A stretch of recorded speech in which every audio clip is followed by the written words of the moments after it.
તો આજે આપણે બનાવવાના છે જાત્રાવાસી માટે કંકુ પગલાંના રૂમાલ, એ પણ એક નહીં બે નહીં ત્રણ।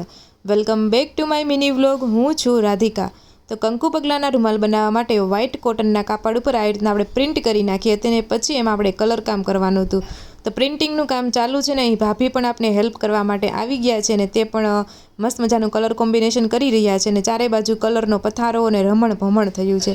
તો મસ્ત મજાની અહીંયા બોર્ડર બની રહી છે ગ્રીન કલરની। અહીં આપણે કલરનું કામ થઈ ગયું છે, પણ હવે આપણે જે 4 ધામ બનાવ્યા છે એનું નામ લખવાનું છે અને વેલકમ અને એવું બધું લખવાનું હવે રહ્યું છે। તો આપણે એવું બધું પૂરું કરી નાખીએ। નવરાત્રિ ચાલે છે ત્યાં તો નાસ્તો પણ આવી ગયો છે। આજે અમારે હતો કોકો, ને વાગી ગયા હતા રાતના 12:15, અને આપણે રૂમાલ બનાવવાનું તો હજુ ચાલુ જ છે। લગભગ 1 વાગે 3 રૂમાલ કમ્પ્લીટ થઈ ગયા હતા। તો આ છે આપણો પહેલો રૂમાલ। તમને કેવો લાગ્યો કોમેન્ટ કરજો। આ છે બીજો રૂમાલ, અને મારો મોસ્ટ ફેવરિટ આ છે ત્રીજો રૂમાલ, કે જેમાં આપણે 4 ધામની ફિગર બનાવી હતી। વિડીયો ગમ્યો હોય તો લાઇક, શેર, સબસ્ક્રાઈબ કરવાનું ભૂલતા નહીં। ફરી મળીશું।